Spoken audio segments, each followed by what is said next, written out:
जय श्री राम। आज के समय में जब हम देखते हैं कि धर्म का पंथात्मक परिभाषा बहुत ही धड़ल्ले से हो रहा है, ऐसे में हम सभी के बीच इस युग के, इस समय के एक ऐसे आचार्य जो समग्रता तक पहुंचना चाहते हैं, जिनका चिंतन समग्रता को छू रहा है, आज हम सबके बीच हैं और हम उनसे परस्पर संवाद करेंगे, जिसका लाभ आप सबको मिलेगा, जिसमें संप्रति के कई विषय रहेंगे। तो सबसे पहले मैं आपका परिचय करा दूं। आप हैं आचार्य अरुण प्रकाश जी, जो पंथाध्यास की परिभाषा से दूर धर्म की समग्र परिभाषा में धर्म शास्त्रों का चिंतन करते हैं, लिखते हैं, बोलते हैं, जिसका लाभ हम सभी लेंगे। बहुत बहुत धन्यवाद आचार्य जी, आज इस परिचर्चा में पधारने के लिए। बहुत धन्यवाद। आप स्वामी जी ने मेरा परिचय करा दिया, मैं स्वामी जी का परिचय करा दूं। आप आचार्य राघवेंद्र दास जी हैं, सत्य धर्म प्रचेता, सत्याधिष्ठान अधिकारी और उन बिरले संतों में से जो अपनी पांथिक प्रवचना से मुक्त होकर के और स्वयं के साथ समग्र की जो महाभावमयी चेतना है उसके स्पर्श के लिए उद्धत, सतत प्रयासरत, सतत शोधरत, हमेशा अन्वेषण में रहने वाले अध्यवसायी संत। और आज हम दोनों परस्पर चर्चा करेंगे। हम दोनों कुछ प्रश्न आचार्यवर हमसे पूछेंगे, कुछ प्रश्न मैं आचार्यवर से पूछूंगा। और ये चूँकि यही प्रविधि है सत्य को पाने की, कि एक संतुलित संवाद, सम्यक संवाद, यही सत्य को जानने के लिए, धर्म को जानने के लिए ये सबसे महत्वपूर्ण प्रविधि है। तो आरंभ मैं ही करता हूँ। आचार्यवर से एक प्रश्न पूछता हूँ मैं जी। कि अभी एक सामयिक विमर्श चल रहा है शंकर परंपरा में। जो उत्तरामनाय के शंकराचार्य जी महाराज हैं, उन्होंने एक आयोजन करके और वहाँ कुछ बातें रेखांकित की कांग्रेस के वरिष्ठ नेता राहुल गांधी जी के संदर्भ में, और उन पर यह आरोप तय किया कि उन्होंने धर्मशास्त्रों का अपमान किया है और उन्हें धर्म से निष्कासित कर देना चाहिए। और ये कार्य भी वो स्वयं करना चाहते हैं। उन्होंने कुछ समय दिया है कांग्रेस के वरिष्ठ नेता को, और उस निश्चित समय में यदि कोई जवाब नहीं देते हैं तो वो उन्हें धर्म से निष्कासित कर देंगे। तो मैं स्वामी जी से ये समझना चाहूँगा कि क्या हमारे धर्म में ऐसी व्यवस्था है कि किसी को धर्म से निष्कासित कर दिया जाए? सबसे पहले तो जो आचार्य होता है वह निर्देशक होता है, निर्णायक नहीं होता है। दूसरी बात कि पूज्य बद्रिका आश्रम के शंकराचार्य जी के कार्य क्षेत्र का यह मामला भी नहीं है, यह गोवर्धन पीठ क्षेत्र का विषय है। निश्चित है, चतुष्पीठों के धर्म क्षेत्र निर्धारित होते हैं। हाँ। तो ये गोवर्धन क्षेत्र का ये धर्म क्षेत्र है और उसका मामला है। तीसरी बात कि हमने सुना है कि जाति के पंक्ति से विवर्जित लोग होते हैं, भात काट दिया जाता है गांव में। हमने सुना है कि कुछ ऐसा कुछ करते हैं तो भात उनका अपने साथ नहीं खिलाते हैं। लेकिन धर्म इतना समग्र चिंतन का चीज है, आप किसी को धर्म से निष्कासित कैसे कर सकते हैं? हिंदू धर्म कोई संगठनात्मक धर्म जैसी चीज नहीं रही है, हिंदू धर्म के संदर्भ में नहीं रहा है कभी। हिंदू धर्म एक समग्र चिंतन है। और हमारे यहाँ चारवाक की परंपरा रही है। बहुत सारे हमारे धर्म में जो अनेक धर्म के अंदर अनेक पंथ हैं, उनमें आपस में काफ़ी भेद है, बहस से हैं, चर्चाएं हैं, संवाद है, उनमें मतभेद है, एक दूसरे के मत का खंडन विखंडन मंडन है। तो उससे आप कैसे किसी को धर्म से एक्सपेल जैसा शब्द कर सकते हैं? ये तो पूरे अब्राहमिक रिलीजन का ये पूरा चरित्र हम लोग जी रहे हैं। और मैं कहूँगा कि बद्रिका आश्रम के शंकराचार्य जी भी ये जैसे पोप और बिशप या पादरी जैसे करते हैं कि उसे अमुक धर्म से निकाल दिया निश्चित ही, जाएगा, तो निश्चित उस परिपाटी का ये मुझे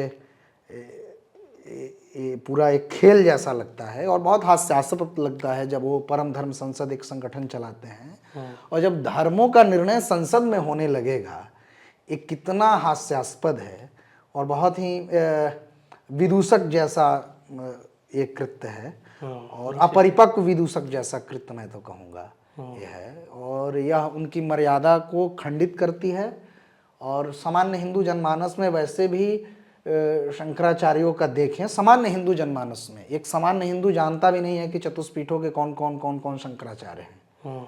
यदि कुछ वरिष्ठ या उच्च वर्गीय लोगों को या जिनकी धर्म कार्यों में, धर्म संस्थाओं में अत्यधिक निष्ठा, अत्यधिक प्रवृत्ति है, उनको छोड़ दें तो सामान्य हिंदुओं में शंकराचार्यों की कोई पैठ भी नहीं है। आप उनकी सभाओं में भीड़ और उनके उद्घोषणाओं के समाज में अवलंबन से इसका अनुमान लगा सकते हैं। मैं तो यही समझता हूँ। निश्चित ही ये बहुत महत्वपूर्ण दृष्टि आपने दी है और निश्चित ही वैसे जो धर्म है, पूरा धर्माधीन जगत कहा जाता है, पूरा जगत ही धर्म के अधीन है। जो धर्मानुचरण नहीं करते, धर्म उनका भी नियमन करता है। धर्म के नियमन से कोई परे नहीं है। और लौकिक जगत में तो धर्म नियमन करता ही है, हमारे यहाँ तो पारलौकिक जगत में भी धर्म के ही नियमन से निर्णय होते हैं। तो किसी को धर्म से निर्वासित करना, उसे निष्कासित करने का अधिकार किसी संस्था को, किसी संसद को, और जहाँ धर्म का इतना व्यापक चिंतन हो कि पूरा जगत ही धर्म के अधीन है, वहाँ किसी संसद में धर्म के निर्णय हो, ये निश्चित ही हास्यास्पद है। और मैं यहाँ एक चीज़ आपको स्मरण दिलाना चाहूँगा और इस संदर्भ में आपसे पूछना भी चाहूँगा कि एक लोगों में सामान्य चिंतन है कि जो वेदों में विश्वास रखते हैं उनको हिंदू, अभी उनके धर्म संसद में हिंदू धर्म की परिभाषा भी तय की जा रही है, लेकिन हमारे यहाँ ऐसे कई पंथ हैं हिंदू धर्म के अंतर्गत जो वेदों में विश्वास नहीं रखते। जैसे लिंगायतों में जो एक बोकालिंगा और वीरशैव, तो जो लिंगायतों की जो प्रमुख एक पंथ है वीरशैव, वो वैदिक गतिविधियों में विश्वास नहीं रखते, स्मृतियों में विश्वास नहीं रखते। तो क्या ये बद्रिका आश्रम के शंकराचार्य जी उनके संप्रदाय के आचार्यों, उनके साधुओं, उनके महात्माओं जो भगवा पहनते हैं, उनको ऐसा कुछ करने का कोई प्रकल्प या कुछ ऐसा करेंगे क्या? आपका इस पे क्या मानना है? और आप हिंदू धर्म को और वर्तमान के आप क्या दृष्टि रखते हैं इस पर? नहीं, निश्चित ही किसी व्यक्ति का या किसी संस्था का ये काम नहीं हो सकता कि वो किसी हिंदू धर्म में प्रविष्ट माने, किसी निष्कासित माने। और वैसे भी हिंदू होने की व्याख्याएं जो हैं वो भी किसी सभा में बैठकर नहीं निश्चित की जा सकती, निर्धारित नहीं की जा सकती हैं, क्योंकि जितनी बातें शास्त्रों में लिखी गई हैं, जो उस रूप में उसको देखा गया, शास्त्रीय रूप में वो लिखा गया, बहुत सी ऐसी बातें हैं जो अव्यक्त हैं, जो कही नहीं गई। जैसे हमारे यहाँ साधु अलख निरंजन कहते हैं। अब जब साधु अलख निरंजन कहते हैं तो अलख का मतलब जो देखा नहीं जा सकता, निरंजन का मतलब अंजन एक युक्ति है कि जो नहीं दिखता है, आंख में अंजन लगा लीजिए तो वो भी दिखने लगता है। कहते हैं वो भी लगाने के बाद भी वो नहीं दिखेगा।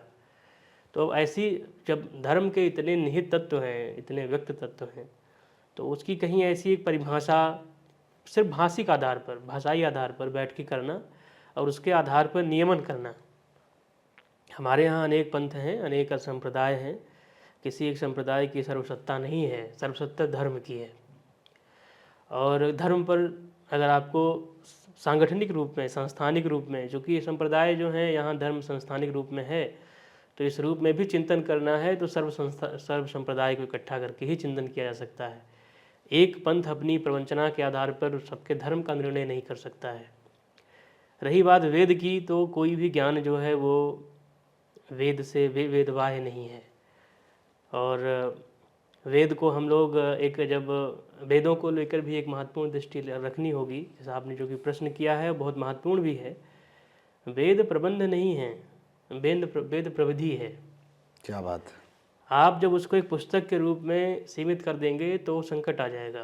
तो सतत अनुसंधान का विषय है वेद का ज्ञान, जितना दर्ज है, और बहुत सा ऐसा है जो व्यक्त नहीं है या जिसे भविष्य में कभी अनुशीलन करके उद्घाटित किया जा सकता है, जाना जा सकता है, उसका कोई पूर्ण विराम नहीं है।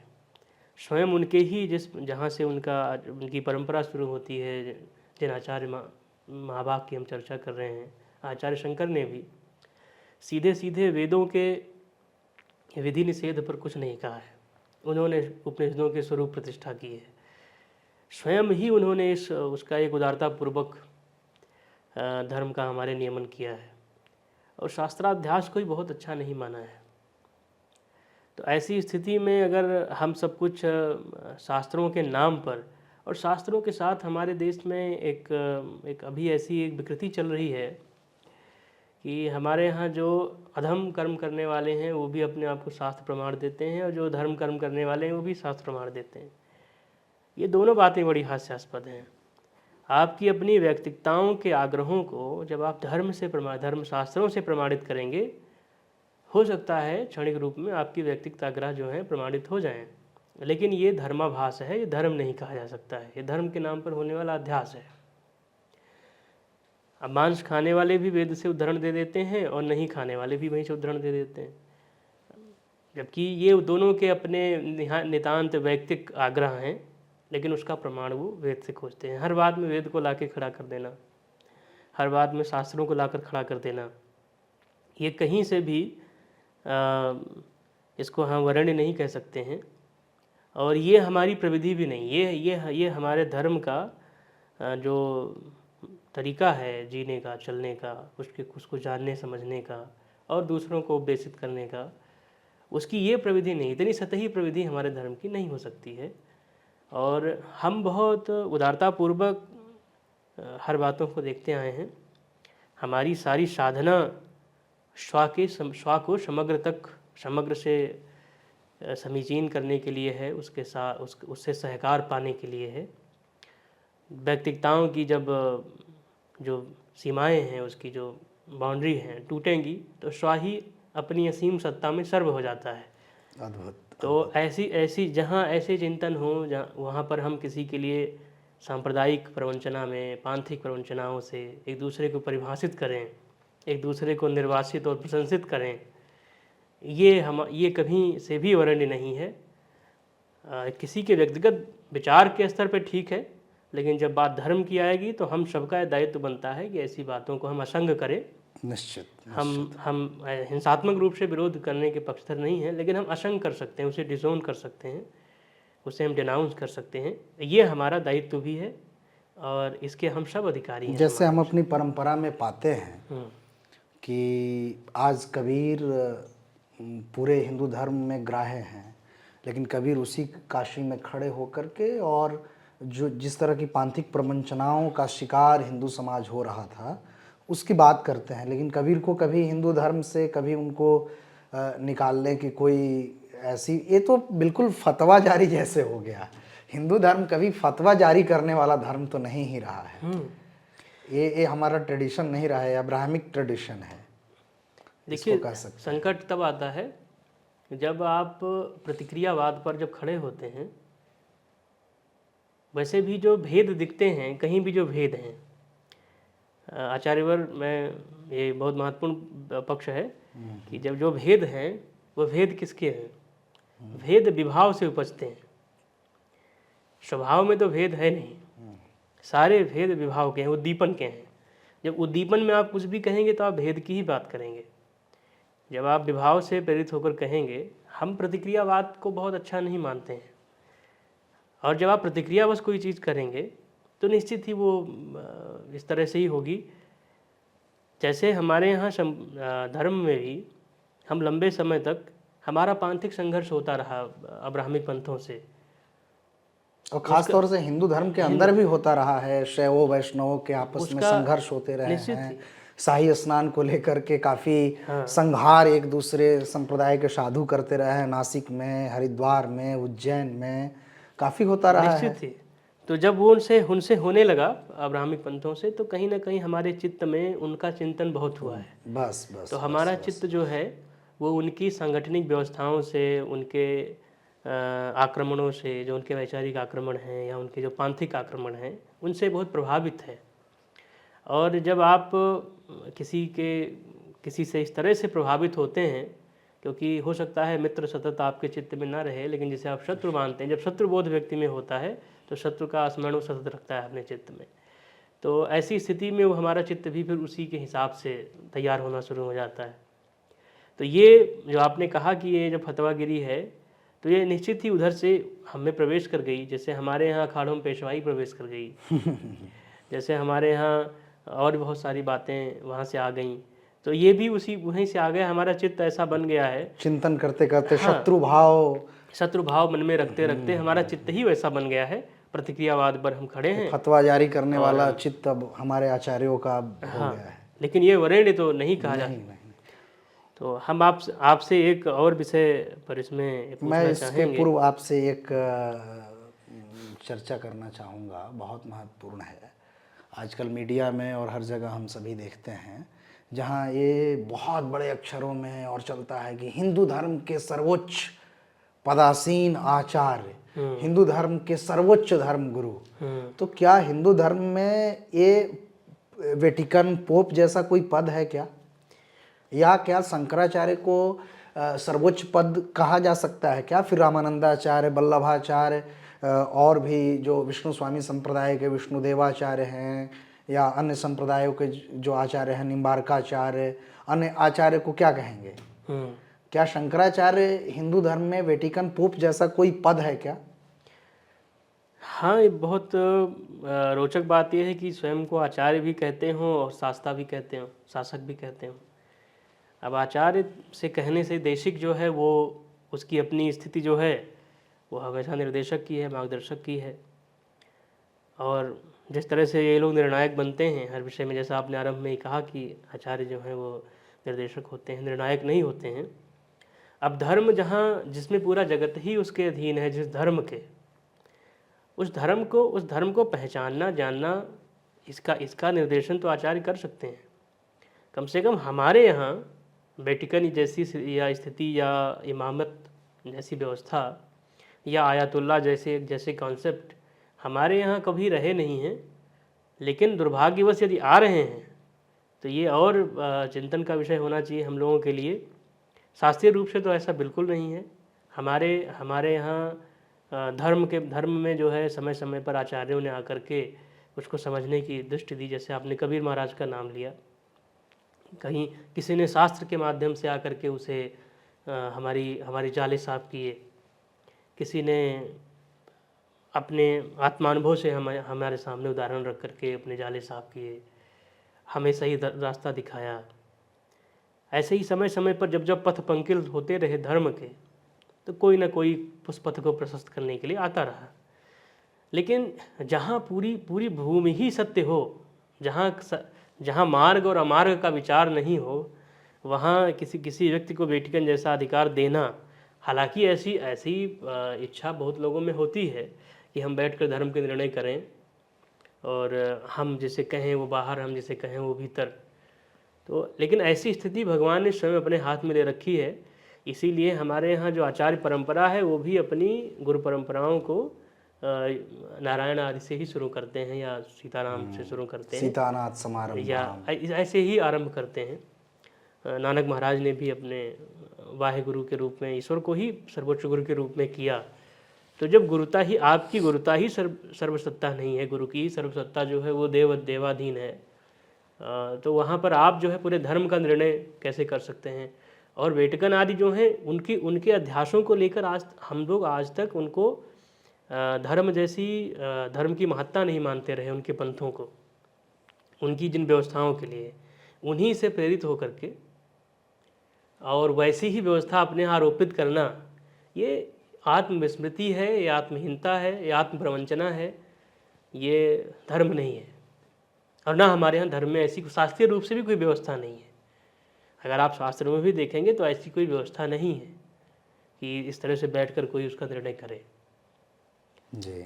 अब जैसे जो भी चीज़ें चल रही हैं, आचार्य वर्ग से मैं इस विषय में एक पक्ष पर आपका भी थोड़ा सा मैं जानना चाहूँगा जैसे हमारे शास्त्रों पर भी टिप्पणियाँ आ जाती हैं, कभी धर्माचार्य करते हैं। अच्छा, अलग अलग पंथ के लोगों ने भी अपने आप को प्रतिष्ठित करने की दृष्टि से जैसा सुनने का आग्रह है उस रूप में बोल करके और लोकप्रियता पाने के क्रम में कुछ टिप्पणी शास्त्रों पे कर देते हैं। समाज के भी लोग ऐसा ही करते हैं, राजनीति के लोग भी ऐसा करते हैं। तो ऐसी स्थिति में क्या सही दृष्टि होनी चाहिए धर्मशास्त्रों को भी देखने, क्योंकि धर्मशास्त्र जो हैं वो सबके लिए टूल बने हुए हैं। जो धर्माभास करता है वो भी स्वयं को प्रमाणित धर्मशास्त्र से ही करता है। ये कहकर धर्माभास नहीं करता है कि हम, वो अगर अवज्ञा करके वो करे तो ठीक है, वो उसे धर्म कहकर ही करता है। तो ऐसी स्थिति में हमारी क्या दृष्टि होनी चाहिए, समाज कैसे पहचान पाए कि ये धर्म की बात है या धर्माभास है, तो इस पे क्या दृष्टि हमारी होनी चाहिए, समाज कैसे समझे, आचार्यों की क्या दृष्टि होनी चाहिए, इस पर मैं थोड़ा आपकी राय चाहता हूँ। एक तो सर्वप्रथम बात ये है कि जो धर्मशास्त्रों की उद्घोषणाएं हैं वो बहुत दिशा काल के अनुकूल हैं। स्मृतियों के भी परिप्रेक्ष्य में ये समझा जाना चाहिए कि वह देश काल और दिशा के अनुकूल उनकी व्याख्याएं हैं। दूसरी बात कि उनकी बहुत सारे संस्करण हैं जिसको लेकर के कोई अभी तक स्पष्ट दृष्टि नहीं है कि कौन सा मूल संस्करण है, कौन सा प्रक्षेपित संस्करण है, कौन सा अत्याधुनिक है, कौन सा प्राचीन है। तीसरी बात कि संवाद की प्रक्रिया हमारे समाज में, हमारे धर्म में, हमारी परंपरा में बहुत ही गौरवता के साथ रही है और वह क्षरित होते जा रही है। और इसके कारण ही लोगों में ये उनकी दृष्टि धूमिल हो रही है कि ये धर्माभास है या धर्म है। तो मुझे लगता है कि संवाद से ही लोगों के अध्यास दूर होंगे और हम सभी को संवाद करना चाहिए और सबको, राजनेताओं को भी और धार्मिक आचार्यों को भी इस तरह के सतही बयानबाजी से बचना चाहिए। इस पर एक विमर्श करना चाहिए। बिल्कुल। मुझे याद है, मैं एक कोई निबंध पढ़ रहा था, उसमें एक विषय था कि जब माननीय राजीव गांधी जी जब प्रधानमंत्री थे तो उन्होंने एक सेमिनार रखा था, धर्म की राजनीति या राजनीति का धर्म। वैसे सेमिनार, वैसा चिंतन अभी देखने को बहुत कम मिलता है। खास करके या तो सत्ता पोषित धर्म गुरु होते हैं या सत्ता विरोधी धर्म गुरु होते हैं। यद्यपि जो वस्तुतः जो धर्म गुरु होता है वो न सत्ता पोषित होता है न सत्ता का विरोधी होता है। वह धर्म की दृष्टि से समाज को देखता है, धर्म की दृष्टि से ही सबको देखता है। तो मुझे लगता है कि ये सारी चीज़ों की कमी होने के कारण ही लोगों में ये अध्यास हो रहा है और इस संवाद के प्रक्रिया से ही इसका प्यूरिफिकेशन हो सकता है, संशोधन और शोधन हो सकता है। निश्चित ही संवाद इसका मूल वो है। आप जैसे आचार्यों का सानिध्य समाज ग्रहण करे, जिनकी समग्र चिंतन जिनका है, जो समग्र सोचते हैं, पंथाध्यास से मुक्त हैं या मुक्त होने की कोशिश करते हैं। मुक्त होने की कोशिश होना भी बहुत बड़ी बात है आज के समय में, मैं समझता हूँ। निश्चित ही। नहीं तो व्यक्ति अपने पंथ के अनुकूल ही अपनी दृष्टि रखता है, पंथ के अनुकूल ही सोचता है। तो पंथाध्यास से ध्यास का अतिक्रमण करना एक अपने आप में बहुत ही क्रांतिकारी कदम है। तो आप जैसे आचार्यों का परिचर्चा होना चाहिए लोगों के बीच और संवाद, मैं समझता हूँ कि संवाद सबसे महत्वपूर्ण दृष्टि है। तो हम सब इस कड़ी को आज यहीं स्थगित करके और अगली जो हम लोग बातचीत करेंगे वो इस विषय पे ही करेंगे कि संवाद क्या है और धर्म का सत्य संवाद कैसे हो। आप सबने बहुत प्रेम से सुना। जय जय श्री राम। जय श्री राम।